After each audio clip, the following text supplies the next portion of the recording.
ক্রমে উত্তাপ বাড়ছে নিত্যপণ্যের বাজারে। সপ্তাহের ব্যবধানে প্রায় ৩০ টাকা বেড়ে ব্রয়লার মুরগির দাম উঠেছে ২২০ টাকায়, আর ৪০ টাকা বেড়ে সোনালিকা মুরগি বিক্রি হচ্ছে ৪২০ টাকা পর্যন্ত। ডজনে ২০ টাকা বেড়ে বাজারে বাদামি ডিম বিক্রি হচ্ছে ১৪০ টাকায়। বেশ খানিকটা বেড়েছে সবজির দামও। ৪০ টাকা বেড়ে বেগুনের দাম উঠেছে ১০০ টাকায়। বিস্তারিত সেলিম মালিকের রিপোর্টে।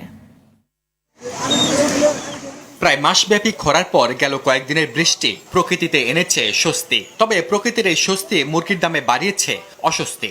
খামারিরা মুরগি ধরে রাখায় প্রায় রেকর্ড দামে বিক্রি হচ্ছে ব্রয়লার ও সোনালিকা মুরগি। গত সপ্তাহে আমরা বেচছি আপনার ব্রয়লার ১৮৫ টাকা ৯০ টাকা, আর এই সপ্তাহে বেচতেছি আপনার ২২০ টাকা কেজি। সোনালী এখন ৪২০ টাকা, আগে ছিল আপনার ৩৭০ টাকা কেজি। নতুন মাল আসবে তারপরে যায় নিয়ন্ত্রণে আসবে বাজার, এছাড়া কোনো সম্ভব না।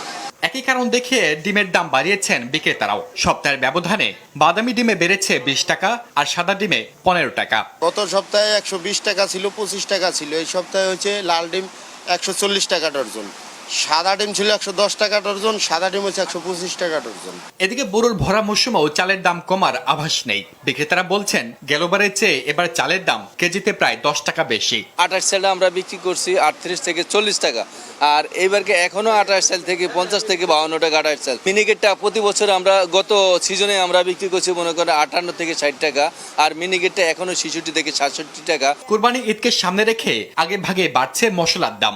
যে মিডিয়াম এলাচগুলো ছিল ১৮০০-১৭০০, সেটা এখন ৩৫০০-৩৬০০ টাকা। লবঙ্গ ছিল কত ১০৫০-১১, সেটা এখন প্রায় ১৭০০-১৮০০ টাকা। এক মাসের বেশি সময় ধরে ৪০ থেকে ৬০ টাকায় বিক্রি হওয়া সবজির দাম বাড়তে শুরু করেছে। ভারতীয় পেঁয়াজ আমদানির পরও বেড়েছে দেশি পেঁয়াজের দর। পেঁপে ৫০ থেকে ৬০ টাকা, এই সপ্তাহে হলো আপনার ৮০ থেকে ৯০ টাকা। পেঁয়াজের দাম গত সপ্তাহে ছিল ৬৫ টাকা, আর এই সপ্তাহে ৭৫ টাকা। আদা গত সপ্তাহে ছিল ২২০, এই সপ্তাহে ২৪০। বাজারে গরুর মাংস বিক্রি হচ্ছে ৭৮০ টাকায়, আর খাসির মাংসের কেজি ১২০০। সেলিম মালিক, RTV, ঢাকা।